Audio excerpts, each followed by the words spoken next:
আজকের ভিডিওতে আমরা কথা বলবো এমন এক সিনেমার গল্পকে নিয়ে যেটা শুধু ভয় দেখায় না, ধীরে ধীরে আপনাকে প্রশ্ন করতে বাধ্য করে বিশ্বাস, বাস্তবতা আর মানুষের ভিতরের ভয়, এই তিনটেকেই নিয়ে। একটা সাধারণ স্কুলের ছাত্রী হঠাৎ করে এমন আচরণ করতে শুরু করে যার কোনো ব্যাখ্যা ডাক্তার, রিপোর্ট কিংবা ওষুধ কিছুই দিতে পারে না। কিন্তু ঘটনাটা ভয়ঙ্কর হয়ে ওঠে তখনই যখন মেয়েটার কথাবার্তা, চোখের দৃষ্টি আর আচরণ থেকে বোঝা যায় এই কেসটা হয়তো আর শুধু রোগেরই নয়।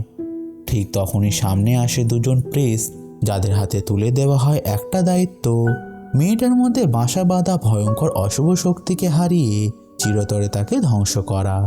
কিন্তু সমস্যা হলো, একটা সিদ্ধান্ত যদি ভুল হয় তাহলে এই এক্সোসিজম হয়ে উঠবে মৃত্যুর কারণ। তাই আজকের ভিডিওতে আমরা এক্সপ্লেন করতে চলেছি দক্ষিণ কোরিয়ার আলোচিত এক্সোরসিজম থ্রিলার মুভি দ্য প্রিস্টকে, যেটা এমন একটা ভয়ঙ্কর রহস্যের গল্প যেখানে লড়াই শুধু অশুভ শক্তির সাথে না, লড়াই নিজের বিশ্বাসের সাথেও। তাহলে চলুন আর সময় নষ্ট না করে ভিডিওটি শুরু করা যাক। তো গল্পের শুরু হয় আমাদের ইতালির একটা চার্চকে দেখিয়ে, যেখানে আমরা দুটো প্রিস্টকে বসে থাকতে দেখি, যাদের মধ্যে একজন যুবক ও একজন বৃদ্ধ ছিল। এখন যুবক প্রিস্টটা বৃদ্ধ প্রিস্টটাকে জিজ্ঞাসা করে তারা কি সত্যিই আমাদের জগতে এক্সিস্ট করে। কথাটা শুনে বৃদ্ধ বলে, তুমি কাদের কথা বলছো? উত্তরে যুবক প্রিস্টটা বলে, সেই 12টা ডিমন। যেটা শুনে বৃদ্ধ প্রিস্টটা জানায়, হ্যাঁ অবশ্যই তাদের অস্তিত্ব আছে, আর যেহেতু ঈশ্বর আছেন তাই শয়তানেরও অস্তিত্ব আছে।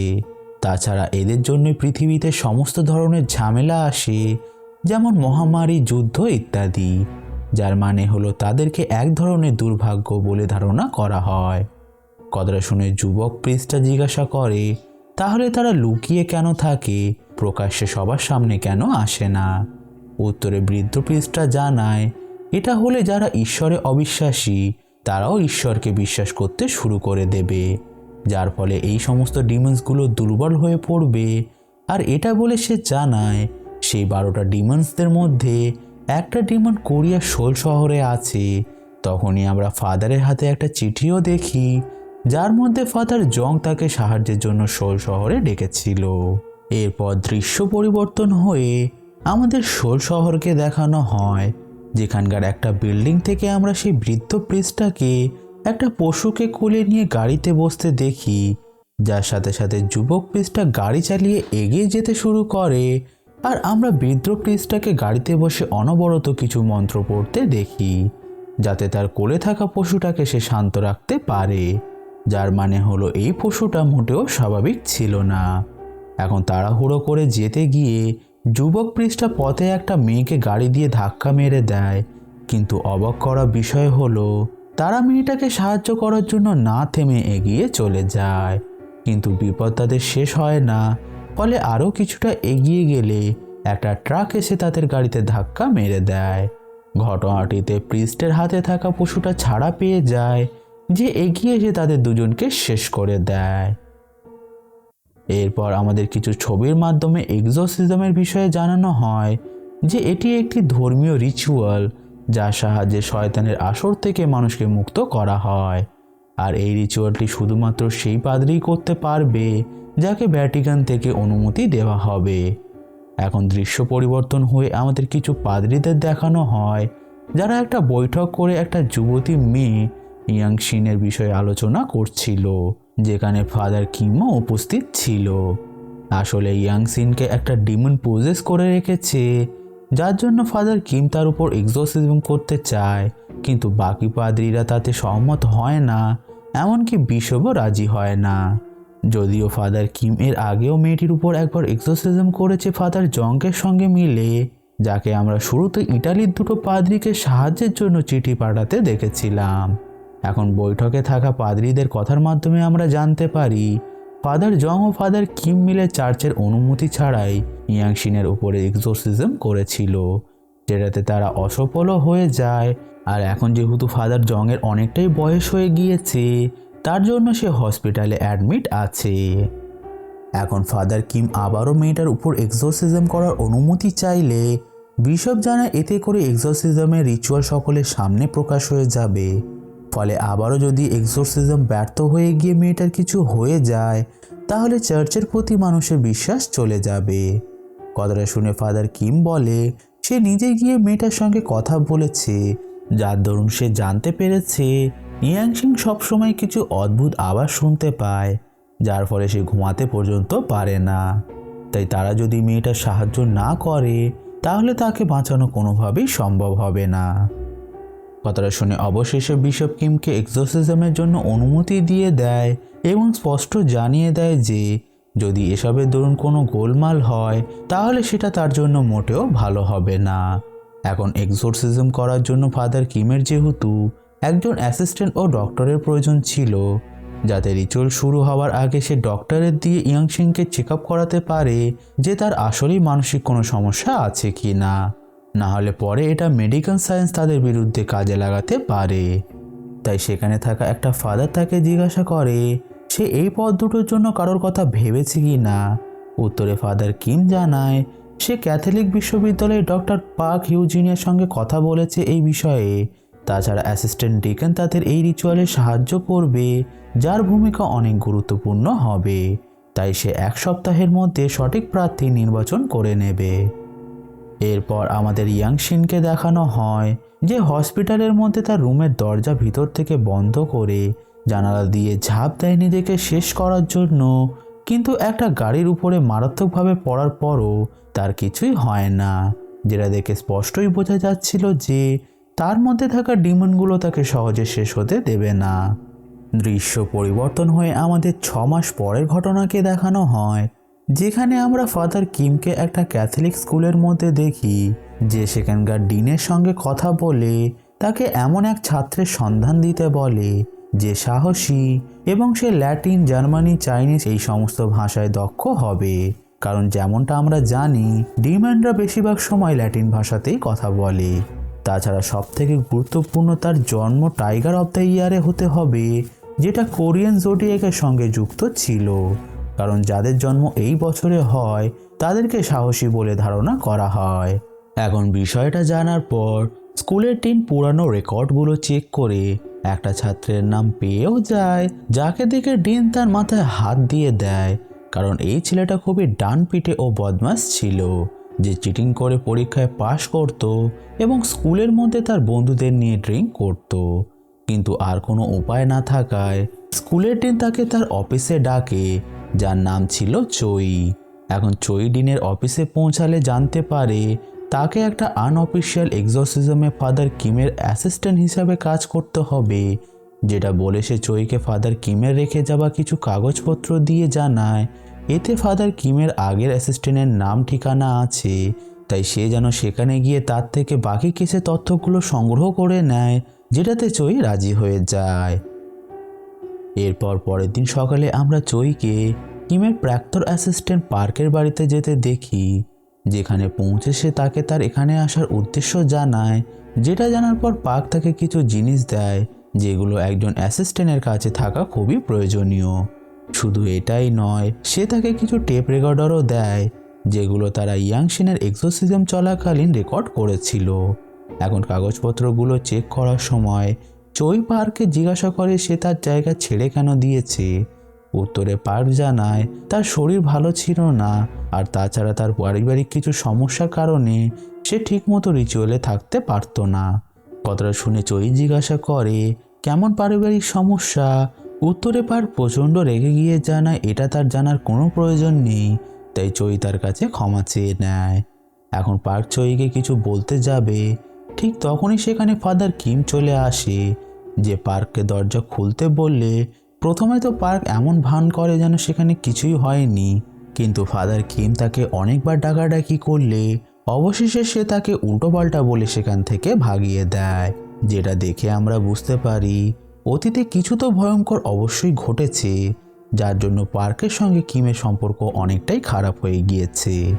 এখন কিম চলে যাবার পরক্ষণেই চইও ফিরে যেতে লাগে, যার দরুন পার্কের বাড়ির কুকু তাকে দেখে ডাকতে শুরু করলে আমরা চইর ছোটবেলার একটা দৃশ্যকে দেখতে পাই, যেখানে তার সঙ্গেও একটা ভয়ঙ্কর দুর্ঘটনা ঘটেছিল।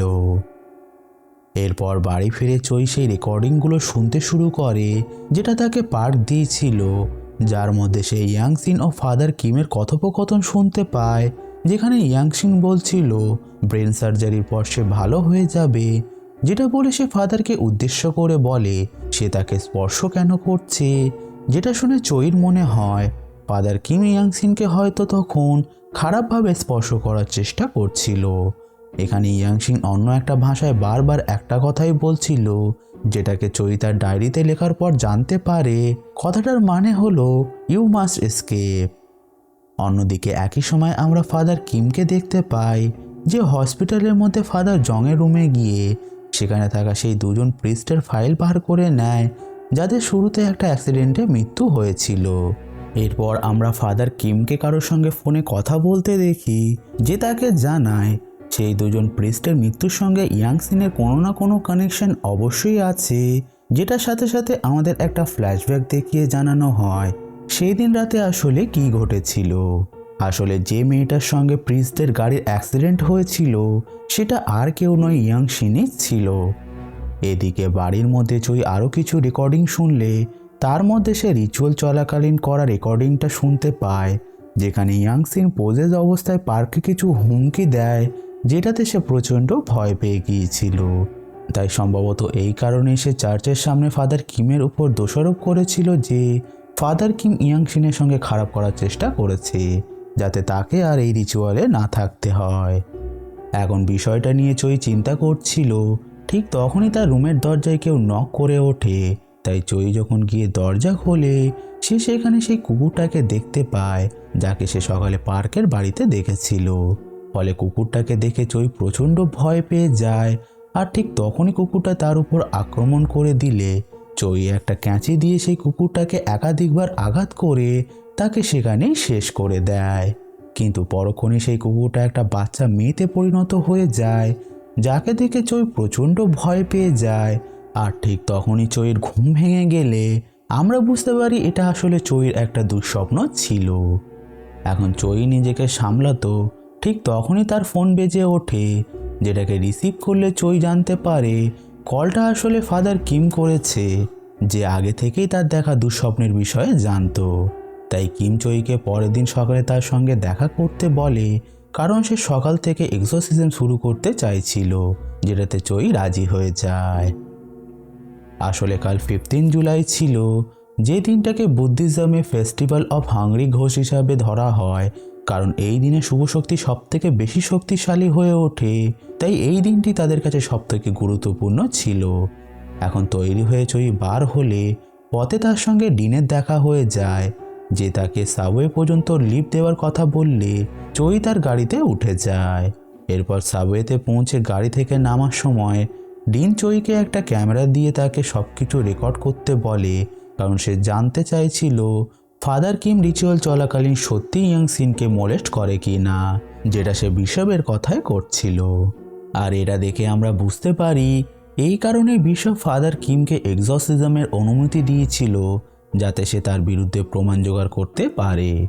এখন ডিনের থেকে ক্যামেরা নিয়ে চই গাড়ি থেকে বেরিয়ে যায়, যেটার পর দৃশ্য পরিবর্তন হয়ে আমাদের ফাদার কিমকে দেখানো হয়, যে কিছু কাগজপত্র যখন চেক করছিল তখনই তার একটা ফ্ল্যাশব্যাক আসে, যার দরুন আমরা জানতে পারি ফাদার কিম ও ইয়াংসিন একে অপরকে অনেক আগে থেকেই চিনত, যেখানে সম্ভবত ফাদার কিম ইয়াংসিনের টিচার ছিল। ঠিক তখনই আমরা আবারও চইকে দেখতে পাই, যে ফাদার কিমের কাছে কল করলে কিম তাকে একটা শুকর সঙ্গে নিয়ে আসতে বলে। তাই চই মার্কেটে চলে যায় সেটা নিতে, যেখানে তার সঙ্গে একটা বৃদ্ধের পরিচয় হয়, যে ফাদার কিমকে আগে থেকেই চিনত। তাই বৃদ্ধ চইকে পরামর্শ দেয় সে যেন কিমের সঙ্গে কাজ না করে, কারণ এর আগে অলরেডি 10 জন তাকে অ্যাসিস্ট করেছে। যেটা শুনে চই একটু অবাক হয়ে যায়, কিন্তু তারপরেও সে বিষয়টাকে বেশি গুরুত্ব না দিয়ে একটা শুকর ও একটা ঘন্টা নিয়ে সেখান থেকে বেরিয়ে যায়, যেখানে এই ঘন্টাটা কোনো সাধারণ ঘন্টা নয়, পবিত্র ঘন্টা ছিল, যেটা রিচুয়ালে তাদের ডিমনের সঙ্গে যুদ্ধ করতে সাহায্য করবে। এরপর আমাদের ফাদার কিমকে দেখানো হয়, যে রুমে ছিল ঠিক তখনই সেখানে একটা সিস্টার চলে আসে, যে ফাদার কিমকে জানায় যে ফাদার জংয়ের জ্ঞান ফিরেছে। যেটা শুনে ফাদার কিম সাথে সাথে তার রুমে চলে যায়, যেখানে পৌঁছে ফাদার কিম পুরো অবাক হয়ে যায়, কারণ ফাদার জং তার শরীরের সমস্ত ধর্মীয় জিনিসপত্র খুলে ফেলেছিল। শুধু এটাই নয়, সে বসে অদ্ভুতভাবে চিকেন খাচ্ছিল, যেটা দেখে বোঝাই যাচ্ছিল ফাদার কিম পাল্টে গিয়েছে। সম্ভবত তাকে ডিমন ভর করে নিয়েছে। এখন বিষয়টা বুঝতে পেরে ফাদার কিম জংকে বিছানায় শুইয়ে দেয়। তারপর সে কিছু রিচুয়াল করতে শুরু করে। ঠিক তখনই জং ফাদার কিমকে তার নতুন অ্যাসিস্ট্যান্টের নাম জিজ্ঞাসা করে, কারণ জংয়ের মধ্যে যে ডিমনটা ছিল সে জানার চেষ্টা করছিল কিম তার পরবর্তী অ্যাসিস্ট্যান্ট হিসাবে কাকে বেছে নিয়েছে। কিন্তু তার কথায় বেশি কান না দিয়ে ফাদার জংয়ের শরীরের উপর পবিত্র জল ছিটিয়ে দিয়ে তার বুকের উপর একটা ক্রস রেখে দেয়, যাতে করে জংয়ের মধ্যে থাকা ডিমনটা কোথাও যেতে না পারে, যেটার পর সে সেখান থেকে বেরিয়ে যায়। দৃশ্য পরিবর্তন হয়ে আমাদের চইকে দেখানো হয় যে ফাদার কিমকে কল করলে কিম তাকে একটা রেস্তোরাঁতে দেখা করতে ডাকে। তাই চই সাথে সাথে সেখানে পৌঁছলে কিম চইকে বসতে বলে তার সঙ্গে কথা বলতে শুরু করে। কিন্তু আমরা লক্ষ্য করি কিম চইর সঙ্গে একটু কঠোরভাবেই কথা বলছিল, কারণ কিম যাচাই করতে চাইছিল চইর ধৈর্য ক্ষমতা কতটা আছে। কারণ রিচুয়াল চলাকালীন ডিমন চইকে ম্যানিপুলেট করার চেষ্টা নিশ্চিতই করবে। এখন কিম চইয়ের কাছে তার পরিবারের কথা জিজ্ঞাসা করে, যার দরুন আমরা জানতে পারি চইয়ের একটা বোন ছিল যে ছোটবেলায় একটা অ্যাক্সিডেন্টে মারা গিয়েছে। যেটা শুনে কিম জিজ্ঞাসা করে কেমন অ্যাক্সিডেন্ট। উত্তরে চই জানায় একটা পাগলা কুকুর তার উপর ঝাঁপিয়ে পড়ে তাকে শেষ করে দিয়েছিল, আর এটার জন্য সে প্রিস্ট হয়েছে, যাতে করে সে তার বোনের আত্মাকে স্বর্গে পৌঁছতে সাহায্য করতে পারে। এরপর সে ফাদার কিমকে জিজ্ঞাসা করে ডিকন পার্ক তার সঙ্গ কেন ছেড়ে দিয়েছে। উত্তরে কিম বেশি কিছু বলে না, শুধু এটাই বলে যে পার্ক অতিরিক্ত ভয় পেয়ে গিয়েছিল, যার জন্য সে বেশি দিন তার সঙ্গ দিতে পারেনি। যেটা বলার পর তারা দুজন রেস্তোরাঁ থেকে বার হয়ে ইয়াংশিনের বাড়ির দিকে এগিয়ে যেতে লাগে, যার দরুন কিম চইকে জানায় যে ডিমনের সঙ্গে তারা ডিল করতে যাচ্ছে সেটা 5000 বছরেরও বেশি সময় ধরে এই পৃথিবীতে আছে, তাই তাদের সবসময় সতর্ক থাকতে হবে। যেটা বলে সে শেষ করেই ছিল, ঠিক তখনই উপর থেকে একটা ইঁট নিচে পড়ে, যার থেকে কিম চইকে বাঁচিয়ে নেয়। এরপর তারা দুজন ইয়াংশিনের অ্যাপার্টমেন্টে পৌঁছে যায়, যেখানে গিয়ে তারা জানতে পারে ইয়াংশিনের বাড়িতে আগে থেকেই একটা রিচুয়াল চলছে, যেটা ইয়াংশিনের বাবা মা করাচ্ছিল তার মেয়েকে বাঁচাতে। যার দরুন আমরা একটা মেয়েকে গরুর কাটা মাথা পিঠে নিয়ে এক ধরনের রিচুয়াল করতে দেখি, যেটাকে দাসালগার্ড বলা হয়।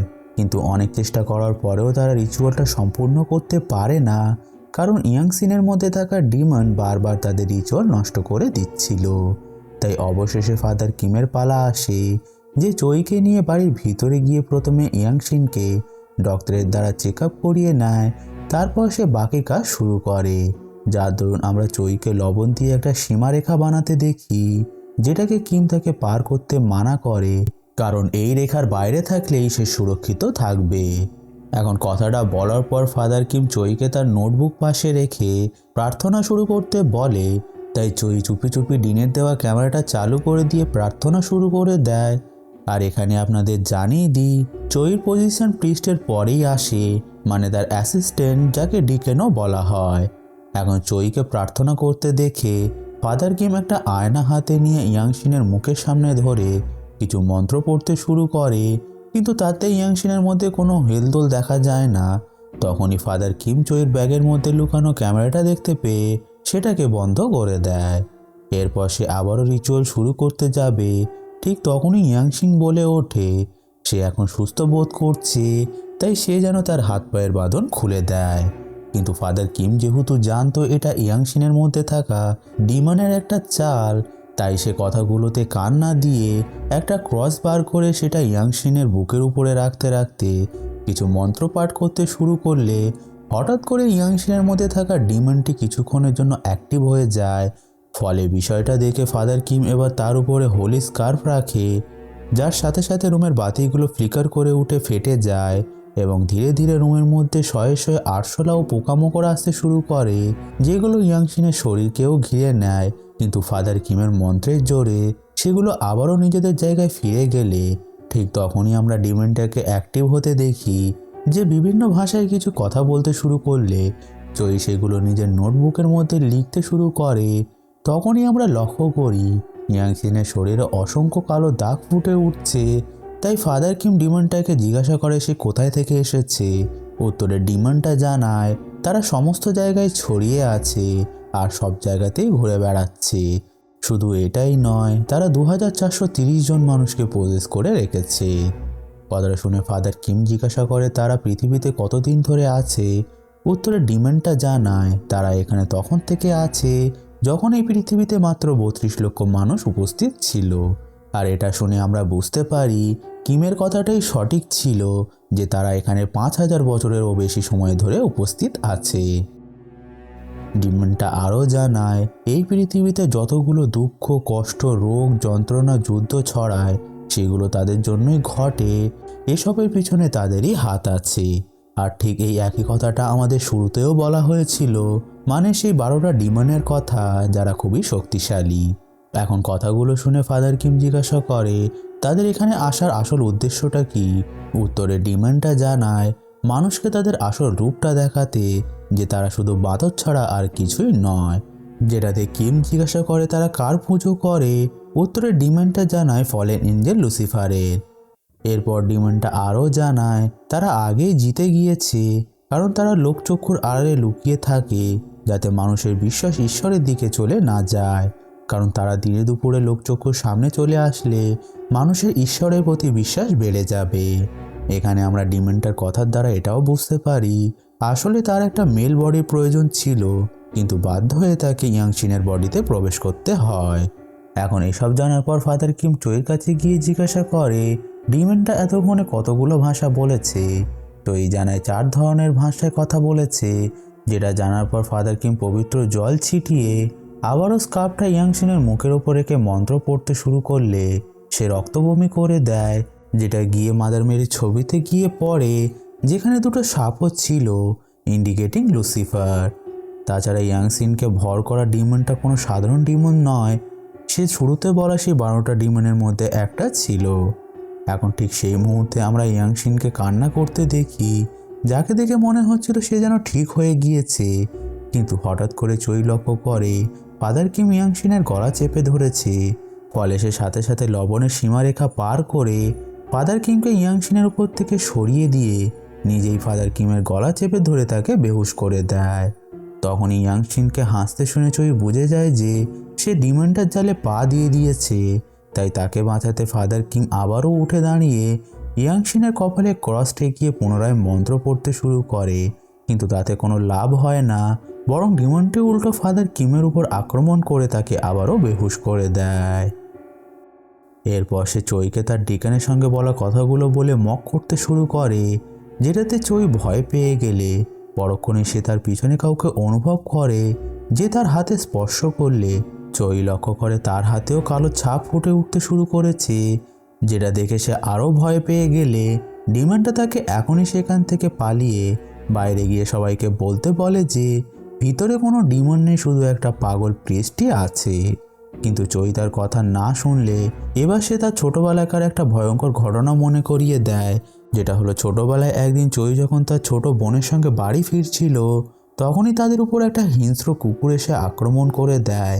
যেটাতে ভয় পেয়ে চই পালালেও তার ছোট বোন পালাতে পারে না, যে বারবার চিৎকার করে চইয়ের কাছে সাহায্যের প্রার্থনা করে, কিন্তু চই এতটাই ভয় পেয়ে গিয়েছিল যে সে কিছুই করতে পারে না। ফলে সেই কুকুরটা তার ছোট বোনকে খুবলে খুবলে শেষ করে দেয়। যেখানে এই ঘটনাটা চইকে এখনও ভিতর থেকে শেষ করে দিচ্ছে, তাই এই দুর্বলতাটাকে কাজে লাগিয়ে ডিমনটি চইকে কাবু করে নেয়, যে আর সহ্য করতে না পেরে ভয় পেয়ে রুমটা থেকে বেরিয়ে এক ছুটে সেখান থেকে পালিয়ে যেতে যাবে। ঠিক তখনই সে তার ছোট বোনের আত্মাকে দেখতে পায়, যে তাকে ইশারার মাধ্যমে বলে দেয় যে সে যেন আর না পালায় এবং নিজের ভয়কে দূরে সরিয়ে পরিস্থিতির মোকাবেলা করে।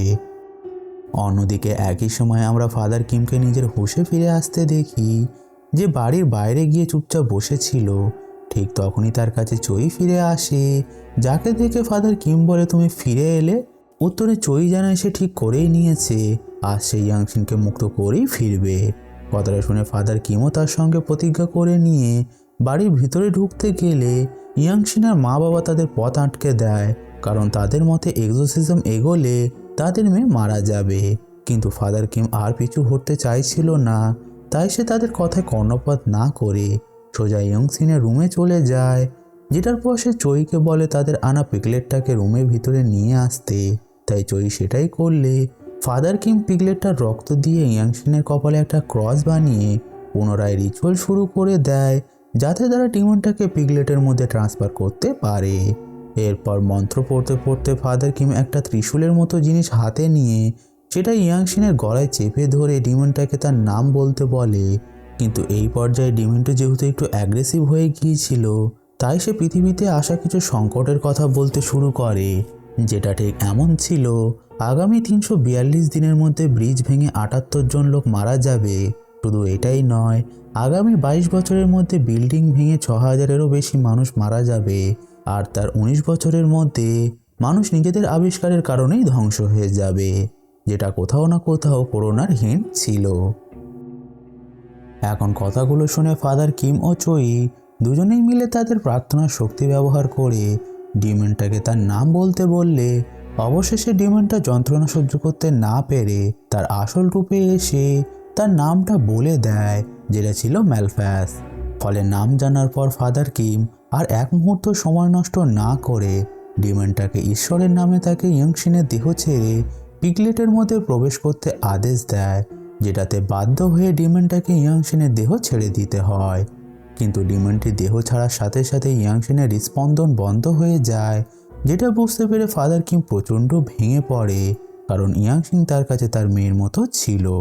এখন কাজ যেহেতু সম্পূর্ণ শেষ হয়নি, কারণ পিগলেটটাকে জলে ফেলতে হবে যাতে ডিমনটি তার নিজের জায়গায় মানে নরকে ফিরে যায়, তাই চই আর অপেক্ষা না করে পিগলেটটাকে হোলি স্কার্পের মধ্যে জড়িয়ে সেখান থেকে বার হতে যাবে। তখনই সেখানে দুজন পুলিশ অফিসার চলে আসে, যাদের হাত থেকে সে কোনোভাবে পালিয়ে রোডের কাছে চলে গেলে ডিমনটা পিগলেটের মধ্যে থাকা সত্ত্বেও তার শক্তি ব্যবহার করে চইকে বাধা দেবার সব রকম চেষ্টা করে, যার দরুন এক পলকের মধ্যে রোডে একাধিক গাড়ি একে অপরের সঙ্গে অ্যাক্সিডেন্ট হয়ে পুরো রাস্তাটাই বন্ধ হয়ে যায়। শুধু এটাই নয়, একটা ইলেকট্রিক পোল চইর উপরে পড়তে গেলে চই কোনোভাবে নিজেকে বাঁচিয়ে নেয়।